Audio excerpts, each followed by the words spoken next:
Welcome, and thank you for joining this second day of today's national meeting. Today, we will have a session on Voices from the Field with the Pennsylvania Commission on Crime and Delinquency, or PCCD. My name is Carrie Shelton, and I am the project manager working with CNA and BJA's Body-Worn Camera Training and Technical Assistance Program. As a reminder, points of view or opinions expressed by those participating in this session do not necessarily represent the official position or policies of the U.S. Department of Justice. And now to begin this session, for this session we will hear from representatives from 3 Pennsylvania Commission on Crime and Delinquency subgrantees, including Chief Alan Breach from Locust Township, Pennsylvania Police Department, Sergeant James Caden, East Lansdowne, Pennsylvania Police Department, and Chief Aaron Loth, Mount Lebanon, Pennsylvania Police Department. Our conversation will be led by Deputy District Attorney David Mosler from San Diego County, California, and for many of you, your body-worn camera training and technical assistance lead. Also joining us is Jackie Weeknecht, Deputy Director for the Pennsylvania Commission on Crime and Delinquency, and BWC Policy Lead and Senior Policy Advisor, David Lewis. So thank you to that leadership for joining us and listening in this session. As some of you may have heard yesterday, David is actually a native of Pennsylvania and I believe has worked with some of the PCCD sites at a state level prior to joining BJA. So he is also available if anyone has any questions. And with that, I will go ahead and pass it off to Damon Mosler to begin the session. Thanks, Damon. Thank you, Carrie. Well, hello everybody and welcome to this session, special session concerning PCCD. I thought this would be beneficial for other people from Pennsylvania, but perhaps other sites as well, to hear from agencies throughout the state of Pennsylvania who have different jurisdictional sizes and needs and challenges that may or may not impact where you are, but at least give you an awareness that, I know we have agencies that have thousands of cameras. Many of these have significantly less, but they each have unique challenges and things that they have to think about that will help all of us as we deploy the cameras and move forward. So I wanted to, I'm going to give each of my speakers just a chance to talk about themselves for a minute and also a description of their agency, the size of their agency and the jurisdiction or population. So I'll start with Chief Alan Breach from Locust. Hello, everyone. Good morning. Thanks for joining us.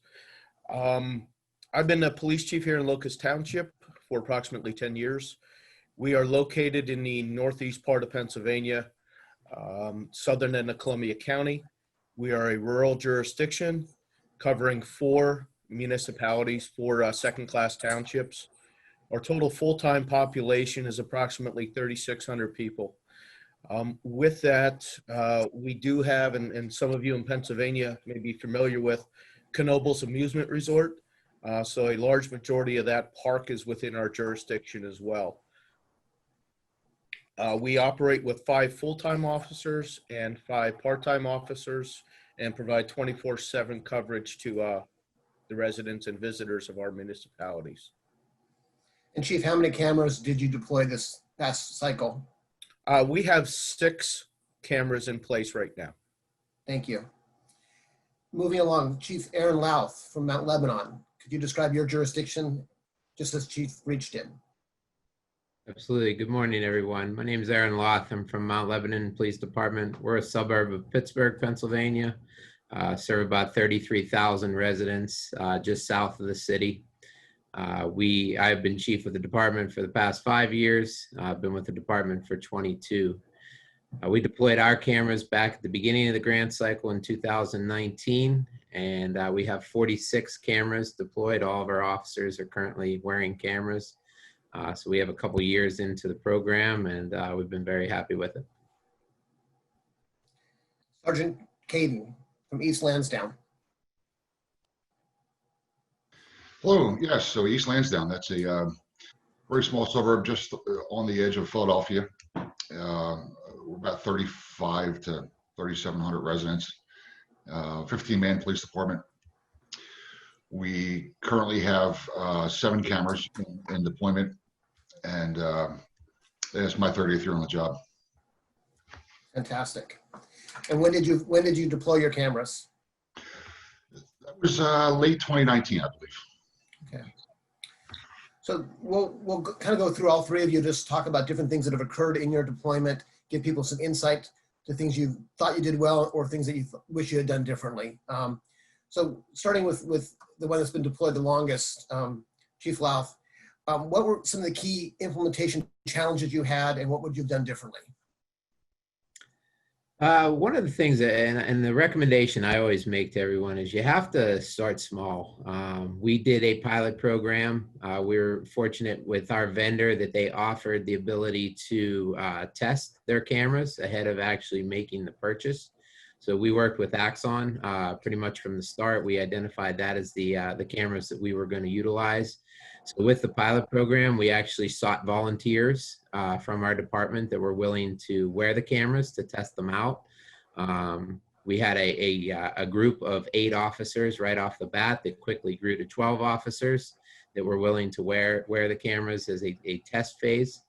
And that gave us a lot of good feedback, a lot of good input, and it really helped with the buy-in to the program, because once the officers that were part of the pilot group wore them and started talking about the advantages of them and how simple the use of the cameras was, that really got the buzz going and everybody really was interested. And then when we did finally deploy them department-wide, it made it very simple. The thing that I did not expect, I guess, from the start was the amount of, I'll say, negotiation with our bargaining unit, that we had to do a little back and forth to figure out exactly where our policy needed to land. Obviously, we followed all the recommendations, the best practices, but it took a little bit longer than I anticipated just to do some back and forth and make sure we were all on the same page.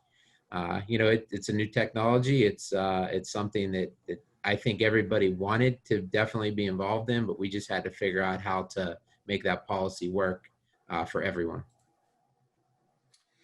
Chief Breach, what about for you in Locust? So we implemented our camera system around the end of 2019. Things, again, echoing Chief Louth, one of the benefits we had was testing multiple cameras. So instead of jumping into it, I would recommend, as Chief Louth said, you know, start out small, get your hands on as many different vendor cameras as you can. Many of them are willing to, you know, hand them out, let you use them for 30 days or so. And from there, we decided to pick and choose what seemed to be the best camera, the best fit for our agency, what we were looking for. The policy itself, utilizing, you know, templates that was provided by PCCD on their recommendation and the BGA, the policy development went pretty well, fairly easy with our officers, you know, with the input we had and with our solicitor. We have, you know, had a lot of positive feedback from the officers, which I didn't expect. I thought we would have, you know, even from a small department, would have a more negative response, but it's been well embraced overall. Fantastic. And how about you, Sergeant Caden? Yeah, definitely. I think I'd agree with the others. Probably the support that we got from the PCCD. I know a lot of the policy review and edits from your office was very helpful. Yeah, I think probably the one thing I recommend without a doubt to any agency looking at this is do the pilot program. It when I first heard of it, I wasn't a fan. We knew for a long time what we wanted. We knew what we wanted to do with it. But looking back, the pilot program is definitely the way to go. And I know from having worked with all three of you and actually have done your policy review and know which cameras you have, Chief Louth talked about Axon. The other two agencies, you guys have WatchGuard, is that correct? Yes, that is correct. And as everyone knows, when we talk about cameras, we're vendor agnostic at CNA, BJ. It just so happens that, you know, these agencies have certain cameras for certain reasons. And we'll get into your vendor selection process. Actually, Sergeant, why don't you describe what made you decide where you went and how was it that you came up to that final decision? Sure. So 2 neighboring agencies next to us, we're separate agencies, but we kind of function as one with a mutual aid pact that we have. Both of them have WatchGuard. So our officers were familiar with them, since when we're being assisted by them, we're being recorded as well. And they were very comfortable with it. We heard a lot of good feedback from the agencies. So yeah, to us, it was just a natural to get the same thing that the agencies have.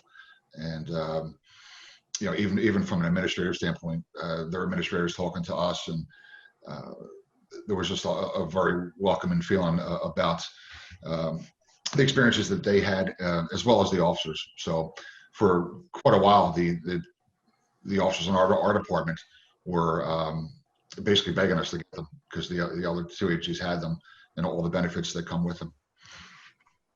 Chief Breach, what factored in, and how did you make your final vendor selection process? I'm sorry, as far as the vendor goes? I was talking to Chief Breach, sorry. One of the biggest factors, we had a WatchGuard in-car camera system that we had recently procured with a grant process. I believe that was administered through PCCD as well, through another borough here in Columbia County, as well as several of the other jurisdictions in our county had been using the WatchGuard system, and we received a lot of positive feedback from them. And based on our testing, our use, it seemed to be the best camera to suit our needs. Recommendation, we're never going to find the perfect camera that's going to fit every officer's needs or desires or what they feel to have in a camera. But this system, the ease of use, just seemed to fit well for us. And Chief Loth, what did you do to make your vendor selection, and why did you end up with where you ended up with Axon? Yeah, as part of that pilot, we did a lot of research, and ultimately we invested pretty quickly in Axon. I'll say probably the primary reason is I know a lot of departments have WatchGuard in-car cameras. We did not have WatchGuard at the time, so we weren't necessarily married to WatchGuard. That may have affected our decision if we were, but being that we weren't, we were intrigued by Axon's sort of soon to be released at the time fleet cameras as well. And we have since made some additional investments in those fleet cameras. So now we do have a combination of both our body cameras and our in-car cameras all coming from Axon. And we do like that. So the integration between the dash cameras and the body cameras, I think, is important. But that was sort of our decision-making process. We didn't have WatchGuard to start with, so that didn't make us necessarily need to go in that direction. Okay, we'll start with Chief Breach on this one. In terms of officer compliance and audits, and wanting to make sure that the officers are actually recording, and if they're labeling things correctly, what have you done, or what did you do in the beginning? What challenges did you face, and where are you now with respect to that? Some of the challenges we faced with it was and I think it came down to training and then policy reinforcement with the officers is, the lack of use initially. I only had a few officers that were doing that. And I'm not sure it was, intentional that they weren't using it, but more of so used to over the years not using a body camera. So going back, if I had anything to do over again with that, would be to enhance our training or our hands-on training with it a little bit more in depth. We had planned on doing some scenario training with that, but because of COVID, that got put on the back burner. So we're now getting back up to speed on our training where we need to be, and going to be implementing that. As far as the audit process and so forth, that took a little bit more in depth, more time than I anticipated. I thought it would be just a matter of, pulling a random sampling of videos, which we do, and then watching a little bit of the videos. But I find myself and my sergeant, find ourselves watching the whole video, not wanting to miss anything, just to make sure we have full compliance and to make sure the officers are following our other policies, in their interactions with the public. Chief Loth, what do you do at Mount Lebanon, and how did you get the compliance you wanted, and what audits do you do? We were fortunate, just based on the size of our agency, we assigned a program manager. So rather than it being a police administrator, a chief, somebody in an administrative position, we were able to assign a lower ranking officer as our program manager. So basically, not necessarily a peer, but more of a supervisor, but not an administrator.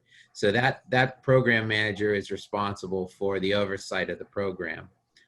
Ultimately, they're responsible to make sure that the audits are occurring, that the use is being done properly. So if you have the opportunity to develop that, and we went a step further by developing a team to work with the program manager to sort of assist everybody, provide sort of a hands-on training to all the officers. We did a presentation classroom type training, let everybody get to know the equipment, but then we assigned that team working with the program manager to actually get everybody up to speed and make sure they had a full field understanding of the use of the equipment. But I think having that program manager is important because ultimately it is their responsibility to make sure that the compliance with the policy is occurring. And given that your department's a little bit bigger than the other ones that we're talking to today, what was the time frame for getting compliance? I know you had your initial 8 to 12 volunteers. How about the rest of the 3/4 of the force? Yeah, I'll be honest, it went very smoothly. Once we had the policy in place, once we had the training done, I think there were a few hiccups here and there that an officer just, hey, I forgot, and once we got through that though, it did happen pretty quickly. Again, I don't think we didn't identify any situations where we think that an officer purposely did not activate their camera, but I think it was just that matter of change, just getting used to it and remembering to do it, especially in the more high stress situations. But I think that mindset that we created with the initial training was the importance of doing this. And I think that there was almost, I'll say, a fear of not capturing what that body camera was designed to capture. I think that really stuck in officers' minds that they needed to be cognizant of that and they needed to remember to activate that camera. And I think just the way that the policy is designed as well, and this is based on all the best practices, the recommendations that are out there, you really need to identify those situations and get officers familiar and comfortable with when they should be activating their camera. And early on when they're dispatched to a call, it should become second nature to them that, if it fits your policy of when they should be activating it, it should, as soon as they acknowledge that radio transmission, or as soon as they start that self-initiated activity, that activation of the camera should be part of what they do. And that was learned pretty quickly by our officers. Fantastic. And Sarge, how about you? Yeah, I definitely agree with the others. Because of the neighboring agencies that we work so closely with, I think there was, we were kind of late to the game. So our officers are very enthusiastic about it right from the get-go. Aside from the things that were already mentioned, as far as perhaps some senior officers, stuck in their ways, but not anything purposeful at all. We have pretty good compliance. We do have a person that's designated to match the body camera with the call logs and other data points. I review them myself, but overall, it's an enthusiastic participation, really. Fantastic. And this goes for all the people viewing or listening in right now, that if you have questions, please use the chat function. I have a series of questions that I'm going to be working on, but we have a question already. This is fantastic. This makes my job easier. And Chief Louth, this will probably go to you first, but any tips when it comes to bargaining unit negotiations and dealing with the cameras, and thoughts about that? Yeah, I'll say that our biggest hangups were focused on that review. Really what our bargaining unit did not want to see were the fishing expeditions. They didn't want the ability of a supervisor that may have it out for a particular officer to go in and just create issues for that officer by reviewing, let's say, every video that they do. So we were very specific and very, very thoughtful in the way that we designed the policy to make sure that those fishing expeditions weren't possible within the policy. And then you have your musts, you have your shalls for when the body camera video will be reviewed. Make sure that's very specific in your policy, whether it's a complaint, whether it's a use of force incident, all the prescribed incidents that it shall be a review. So that will come as no surprise to anybody. But that's where we did a little bit of the back and forth. And I think also the what we call critical incident. So the officer involved shooting, the serious bodily injury incident that involves a use of force. So one of the biggest concerns was when the officer would have the ability to review the body camera prior to speaking with an investigator. Our policy for, say an officer involved shooting or a critical incident of that nature, we don't have an internal affairs department. We're not big enough for that, but we will call in a county agency to come in and investigate that incident. So the concern of the officers is when they would have the ability to review that video prior to giving a statement to an investigator. And we had to work through that, work with the investigating agency in our county that would be doing that, just to make sure that we were protecting the rights of the officers, and then also making sure that the investigation could continue to occur. And then, and I'll direct this to both both Chief Breach and Sergeant Caden in a second. How about letting your officers view reports or video before writing reports, not in a critical incident, just in general? What did you guys have to negotiate that, or how did that come about? So we, following best practice guides and multiple discussions with, and attending the seminar that BJA hosted with PCCD back in 2018, I believe, we do permit our officers to review reports or review the video, before the report writing if they wish. Use of force, officer involved shooting, echoing Chief Louth, we,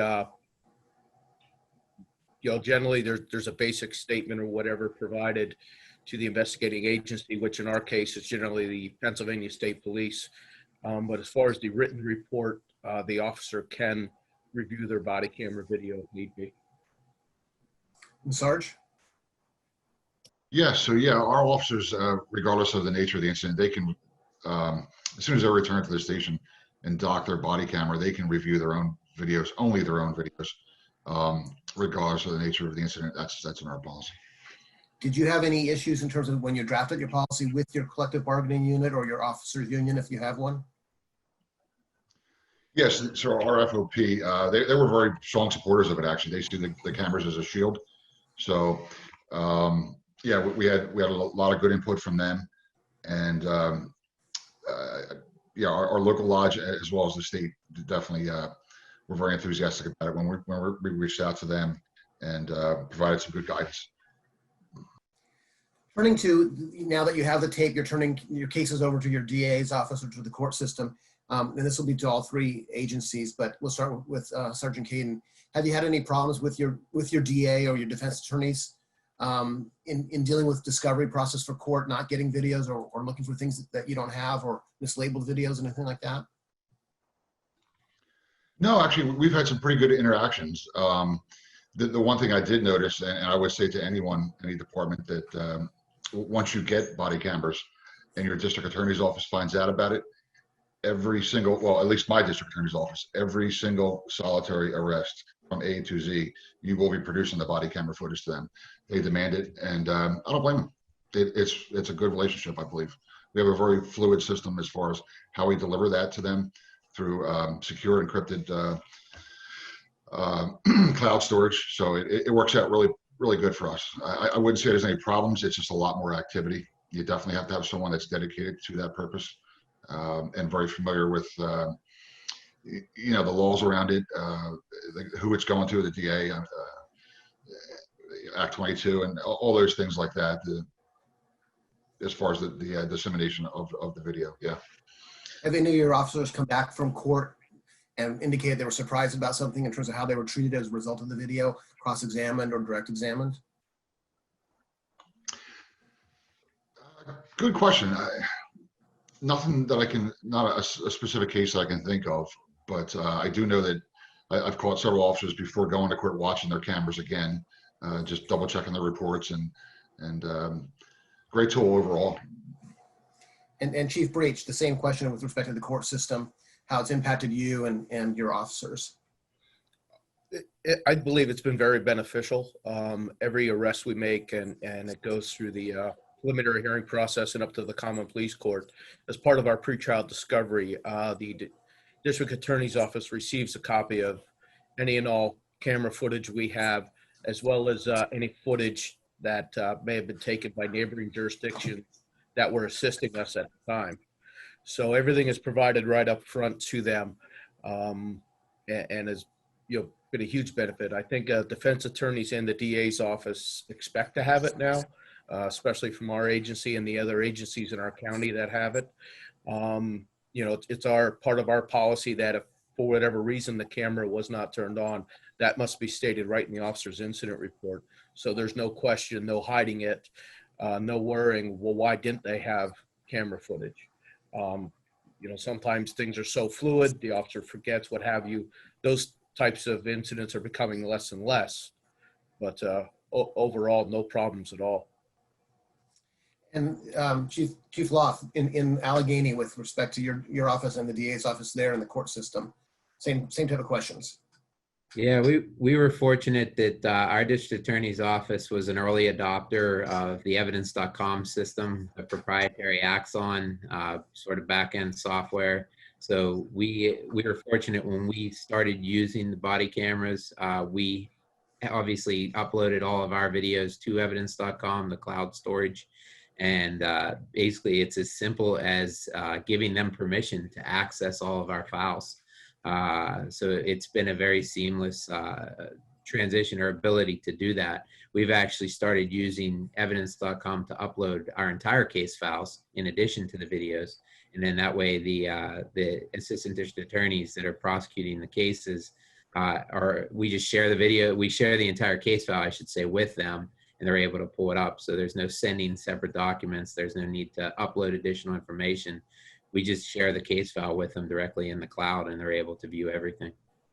Was that something that you started post-March of this year? No, actually, we've been doing that from the start. City of Pittsburgh started using Axon pretty early. So that was a system or a process that was already in place in our county. So it made it very simple. Okay, and then I know that since you have cloud storage with evidence.com, but Sarge and Chief Breach, you guys are self-storing your videos, is that correct? Yes, that's correct. And why don't you describe a little bit about your experience using your own server for storage? Naturally for us, being a small rural municipality, it was cost driven. We have a standalone system that we utilize for all the body camera, downloads, in-car camera downloads. Everything is done per the manufacturer's provided software and shared that way using their software that permits us to share it with the DA's office for viewing.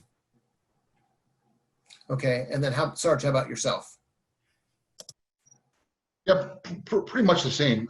Self-stored, we have our own internal storage system, as well as a cloud component to it, but the videos are stored locally within our facility.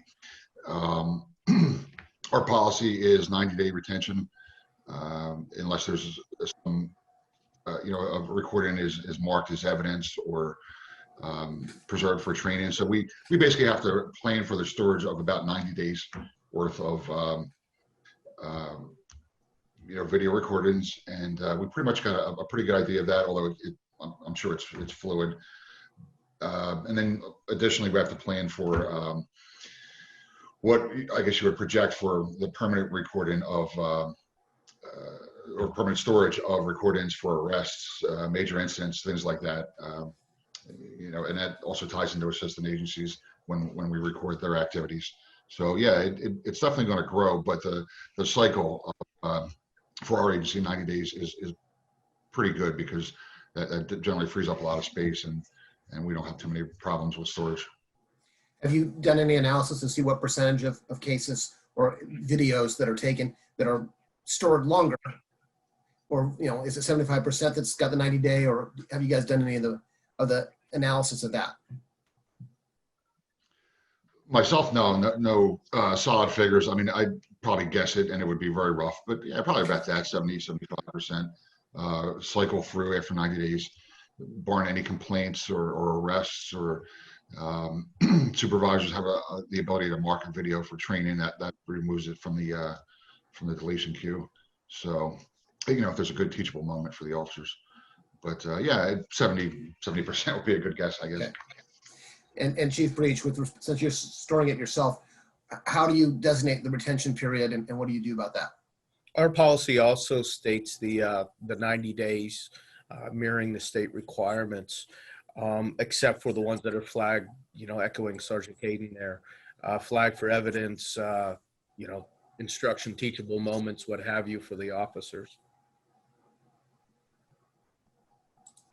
And Chief Louth, obviously you're paying for storage on an outside agency. Do you have unlimited storage, or do you have retention periods to avoid paying too much for costs? We do have unlimited storage, but we do look to try to keep that down, because obviously the more storage you have, the more it costs. So we do have the 90 days. That's any video that's uncategorized, that's not kept for evidentiary reasons, that there's no additional reason to keep it. Generally, we do follow the 90-day guideline as well. That was part of our discussion. We were developing our policy, and those retention periods are built into our policy. So there's opportunity to have pretty much unlimited retention policies, and allow the officers to categorize the videos depending on what it is, whether it's a DUI stop, whether it's just a normal traffic stop. You can set retention periods and categorize videos for just about everything. When we were developing our policy, we thought through that, and we decided, rather than have hundreds of different retention periods for varying things, we kept it very simple. We actually only have 3 categories for our videos. They're either uncategorized, which basically is the default, and those are the ones that are kept for 90 days, and those are the ones that have really nothing to them, say something like a routine traffic stop. Then we have the ones that are kept, and this is a discretion of the officers. They're able to categorize their video for retention for 1 year. So those are the ones that the officers feel like they may come up again, whether it's the person that, didn't necessarily like the citation that they got on the traffic stop, and just that feeling of the officers that it's something that could come up, and they would like to preserve that video for a little bit longer than the 90 days. We also have that used for training type videos. If an officer feels like it would be beneficial to the other officers for training purposes, or the program manager feels that way, we can retain it a little bit longer. And then everything with the evidentiary, obviously that is keeping the videos until they are manually deleted. And that's done by court order, by the program manager themselves. Those are the ones that we have the ability to keep, and we do have administrative capability to categorize a video that may be needed for, say, an officer complaint or a personnel investigation or things along those lines. But we did decide to make sure that we were reducing the number of categories so officers wouldn't have to go through a long list of different retention periods. Have any of the 3 of you had videos misclassified and deleted when they were needed for something else, whether it be citizen complaint or court use? No, fortunately, we have not experienced that yet. We have not either. Good. What has been the community acceptance in each of your jurisdictions to the officers with the cameras? And have you, in community acceptance, have you had to resolve complaints, and how's that turned out in terms of citizen complaints with the videos? We'll start with you, Sarge. Okay, good. So yeah, that's referring back to what I said earlier about our 2 neighboring agencies. They both had it, so for quite a while, most of our residents were familiar with it. I don't recall anything in particular that was abrasive from the residents, but I think it's overall it's a double-edged sword when residents notice that, or citizens that we encounter are aware that they're being recorded. It's kind of the same as the officer. One tends to be, for the most part, on their best behavior. And when they don't, well, then that's kind of one of the reasons we exist. But we didn't get any major feedback whatsoever ever that was negative. And I don't even recall anything positive, to be honest with you. We've had a few complaints that were addressed with it, and it helped us out greatly. But yeah, I don't recall the community reacting negatively or positively to it. And Chief Loth, how about with respect to Mount Lebanon? Yeah, Community, I'm sorry, good. I'm talking about your community's acceptance of the officers with cameras, and then in terms of resolution of complaints. Yeah, we did a pretty big PR push towards the beginning of this. We kept everybody in the loop as far as the fact that we were doing the pilot program. So we did community awareness, community messages, outreach regarding the cameras right from the start. So it was not a shock. We're pretty heavily involved in technology within our community. So I don't think it came as a huge surprise that this was something that we were going to be doing. As far as resolution of complaints, it's something that's been helpful when we're able to produce the video or use the video as part of the investigation. And I will say beyond one of our deputy chiefs having obviously communication with somebody that has filed a complaint and letting them know that the body camera video was reviewed as part of the complaint investigation or the investigation into the complaint. It's interesting how people tend to realize very quickly that they can't indulge on their story or make their story. So it's not something that didn't happen. But ultimately, they have been helpful in that complaint process. And I think it has cut down on the number of complaints that have come in as well. Fantastic. How about with respect to you and Locust, Chief Breach?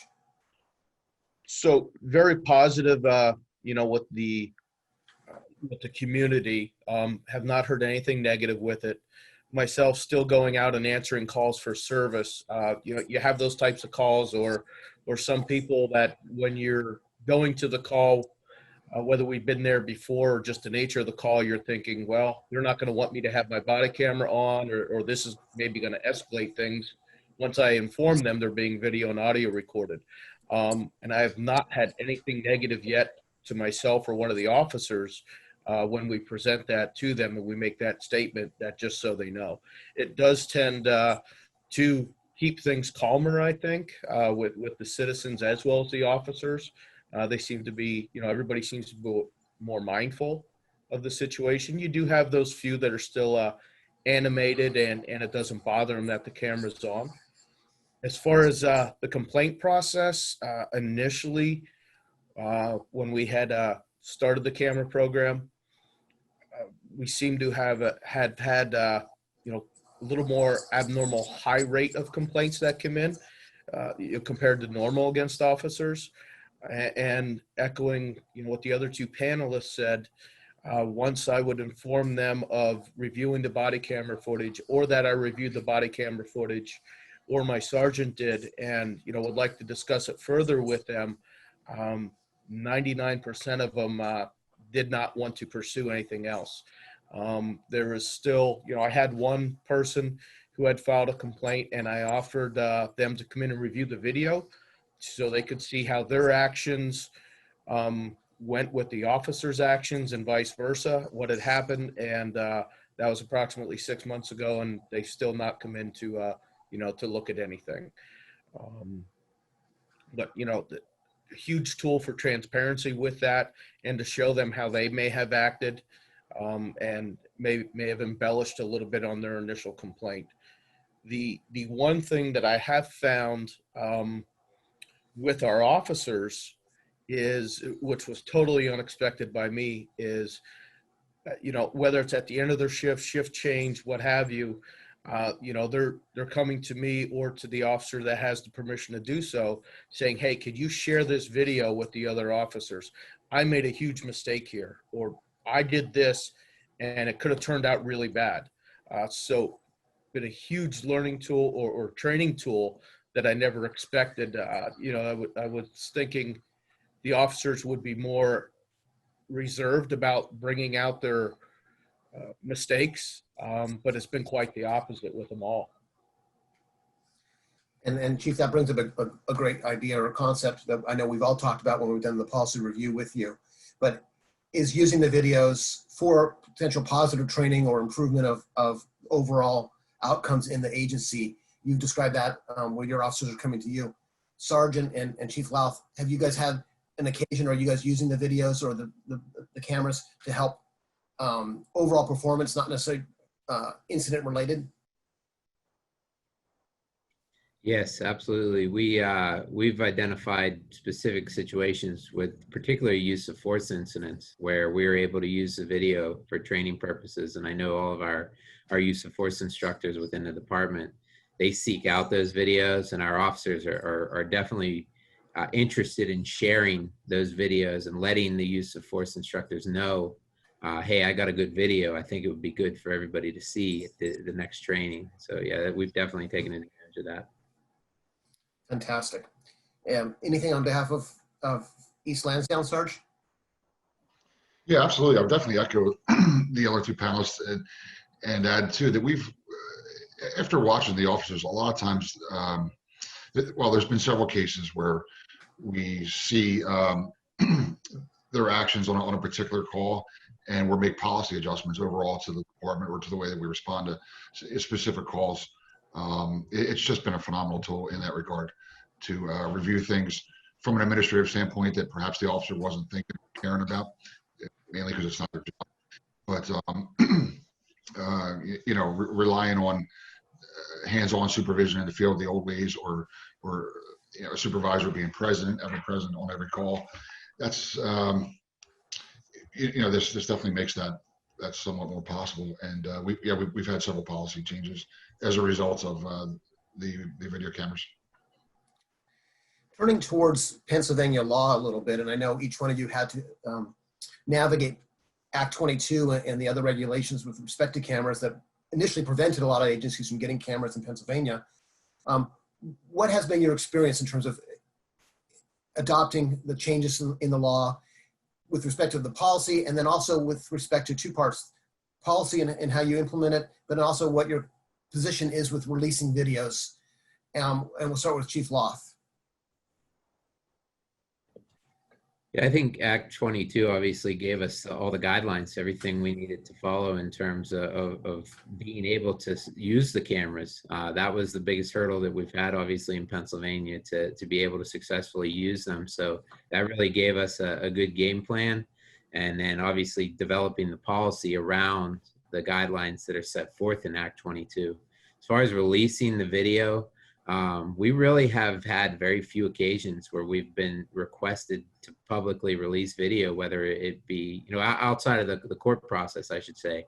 We really have not had a whole lot of occasion to do that. You know, I think that the way that it's written within the right to know, removing it from the right to know law in Pennsylvania, you know, it's not generally available. So I think that the assumption, at least for most people, is that the video really isn't going to be there unless it comes up during the court process.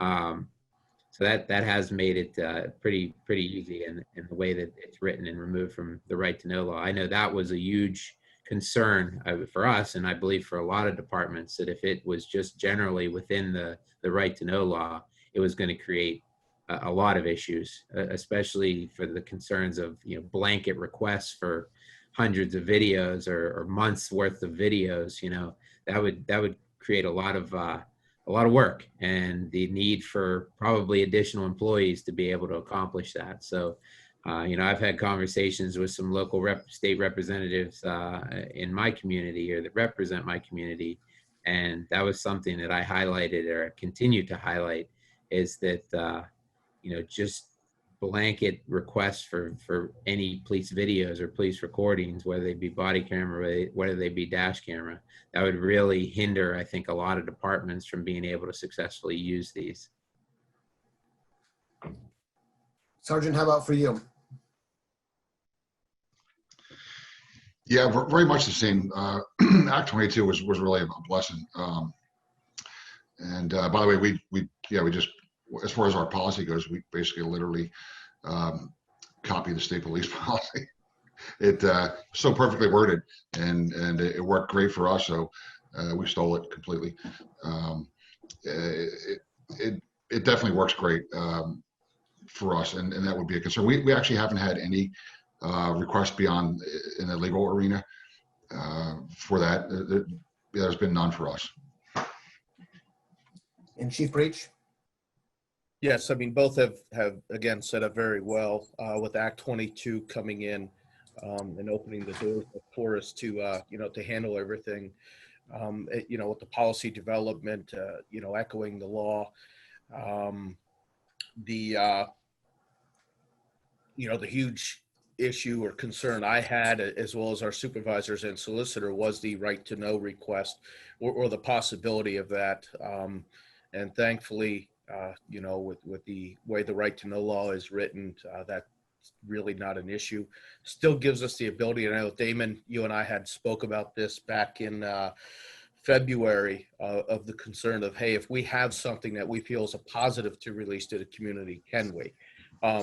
Had discussions with our solicitor, as well as, I've attended webinars with the Right to Know office, the Open Records office here in Pennsylvania, on if we choose to release a video that we feel is in the best interest of the community, is that going to hold us to, a standard now of releasing additional videos? Their interpretation to me was, no, we can make that determination on what to disseminate or not. We have not had any requests, right to know requests for video, other than, through the, legal process, the normal court process. One of our attendees has a question about school resource officers. If you have them, and do they have cameras, and did you have to set up a separate policy with the school? I'm not sure for Chief Breach and for Sergeant Caden, given the size of your jurisdiction, that's likely, but I'm gonna throw it out to all three of you. Do any of you have school resource officers? We do. Whenever we instituted the camera program and obviously had our policy all complete, we did share it with the school district. It was reviewed by their solicitor as well, and they raised no concerns about it. And the awareness was that the officer would comply with everything that it was within our policy. So there are obviously times where it would come into play within the school district if a juvenile reports a sexual assault, something along those lines. Obviously, there are mandated times within the policy that the camera will not be used or will be turned off, depending on what the situation is the officer may be involved in. But yeah, we did have the solicitor for the school district review the policy, and they had no issues with it. The other two agencies? In our jurisdiction, our school has their own school police officer. We do not provide them with a school resource officer. However, what we did is the same as Chief Loth, is we provided our policy, our draft policy for review to the school district. There are times where we are requested to come in and handle a certain case or crime that occurs within the school district instead of the school police officer handling it, as well as I guess you will, if the school police officer is off that day, out sick or something, we then become the primary, if you will, in that jurisdiction. Okay. Or that setting. So I've got a couple of housekeeping things I want to address for everybody on this PCCD group, and then I'm going to have some closing thoughts that I'm going to ask you guys to give in terms of your program. But one thing is that if you've not had a policy review by me, or you're concerned about the scorecard or how to draft the policy, there's a great session today that's talking about the scorecard and certification and body-worn camera policies. Dr. White and Orlando Cuevas and Chief Harold Medlock are running that. Orlando has familiarity with PCCD since he helped grade sites last year, and that's going to be at 1:45 today. It's topical session number 1 for the day. So I'd recommend listening in on that, watching that. And then the other, I guess, preview of programming that you should consider is addressing media release, because even though Pennsylvania law does not require you to, it may be something like Chief Breach was talking about, you want to, you don't want to give up your other rights. And there's a session tomorrow at 12:30, our opening session with Laura McElroy and Craig Uchida, that will talk about body camera release of videos. And I highly recommend listening in and opening your mind to different things that you can do, whether you do it now or it comes up later, because I think the law may change on that at some point in time. So I'd highly recommend those two things for everybody from PCCD if possible. The other thing is I want to remind anybody that's not deployed yet that one of the requirements is to either purchase, do an RFP or purchase off of the approved site, but also go through the Pennsylvania State Police to make sure your storage solution is appropriate. They have to certify it. And I want to remind people that that's one of the processes involved for PCCD. It's a little more unique than some of the other states. That being said, gentlemen, if each of you can give us a closing minute or two in terms of your thoughts about your overall program, the impact it's had on your agency, and any last minute recommendations you would give to anybody that's deploying in Pennsylvania or elsewhere. We're going to start with Sergeant Caden first, and we'll work our way backwards from there. Great, thank you. Yeah, so probably the number one thing I'd say from a acquisition and policy creation was that without Damon's help, without the PCCD, we either could not have done this or it would have been an absolute disaster. So thank you to everyone. Just absolutely phenomenal. The things that we learned, the mistakes that we undoubtedly avoided, we would have made, and probably still could, but some great guidance and advice. As far as the cameras themselves, they were enthusiastically embraced by the officers. We love it from an administrative standpoint. Obviously, I mean, it is like, metaphorically speaking, obviously it's a double-edged sword. But overall, we've noticed that the shield portion of that is much stronger. It protects us from a lot of wrongful accusations, but I've also noticed that the officers themselves, I wouldn't say that, they major behavior changes. It's just there's a little extra spring in their step, a little bit of extra courtesy, a little bit of extra professionalism, because they know they're being recorded and those recordings are being viewed by their supervisors and by themselves, actually. So it, I think overall the benefits from so many angles it's just, I don't know how agencies don't have these cameras. And Chief Breach, your thoughts? I initially come into the program looking at this as a way to naturally fund and implement a body-worn camera program. So I had looked at it strictly narrow-minded with the ability of, hey, I'm here to grab some money for our municipality, get a great program in place, and that's all I need out of this. What I found is the whole package that was here that I was not expecting from the Damon, obviously your assistance, the assistance of the BGA, TTA process as a whole, and PCCD. We were assigned with Kathy Clark through PCCD.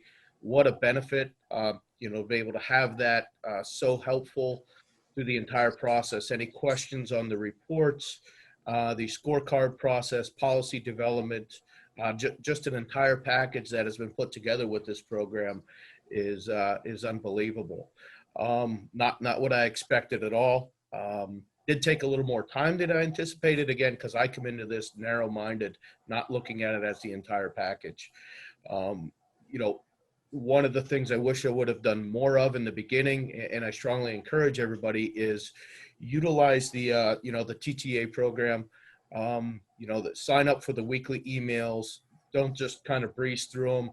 Review them, take the extra time, watch the webinars, sign up for the webinars, the video process.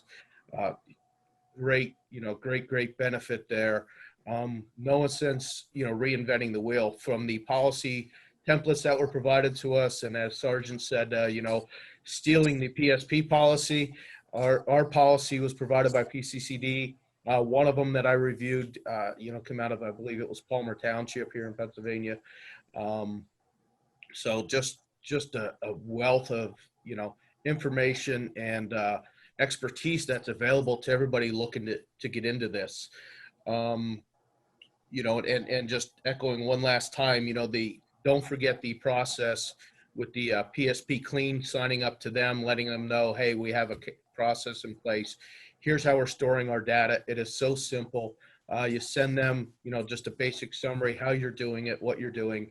And within a couple hours or a day, you receive the confirmation back, to put back in your file. Fantastic. And Chief Loth, any last minute thoughts? Yeah, my biggest recommendation or takeaway from all this is don't be afraid to do it slow. There's no need to rush this. There's a lot of thought that needs to go into it. You need to really, because this is a change, and we all know how change goes. So do it slow, do it thoughtfully, reach out for help. There's a lot of people out there that are willing to help. I'll echo, Damon was very helpful during our process. I'll also give kudos to Kathy Clark from PCCD. She made everything on that end very, very, very simple. Don't be afraid to reach out and ask for help. There's a lot of resources out there. Don't be afraid to steal policy from somebody else. I know that was already mentioned by the others. There's a lot of good policies that are out there, a lot of good recommendations. Don't be afraid to take a look at those and see how that best fits for your department as well. There's no need to reinvent the wheel in this one. And I'll say, as far as the once you get it in place, once you have the cameras and you start using them, my biggest indication of success, was when one of my officers came to me and said, "Hey, Chief, you should really take a look at my video," because they were proud of what they did, and that's obviously outside of our policy. I'm not going to review a video because it's not something that fit necessarily the way that our review takes place. But the fact that an officer would come to me and say that they wanted me to take a look at their video, that just to me shows that they have embraced the program, enough so that it shows what they did, and they were proud of that, and the fact that they like that technology enough to recommend it, that I view it, that was something that I saw as a success. Well, I want to thank all three panel members, and I think actually Chief Lofty left us with a good takeaway, and that is that these policies are living documents. You're going to learn things about your department, about the technology, and your populace. You may need to make some changes to your policy. So be open-minded about that so you're not stuck with certain things. A lot of policies I've seen have changed over time. We don't have to review them again, but we're always willing to help at any point in time talk about policy thought processes. Chief Breach and I have a couple times had conversations about whether he should change things and how it looks, and that deals with the media release. So be mindful that your program and your policy is a living thing, and it's going to change over time as a result of our community changing, and our efforts to police will be changing as well. But I want to thank all three panelists. I appreciate you giving us our time this morning, starting off a lot earlier than everyone else. And I'll turn it over to Carrie to intro. We have an hour break, I believe, and we'll come back with building your foundation for your EWC initiative. Great. Thank you, Damon.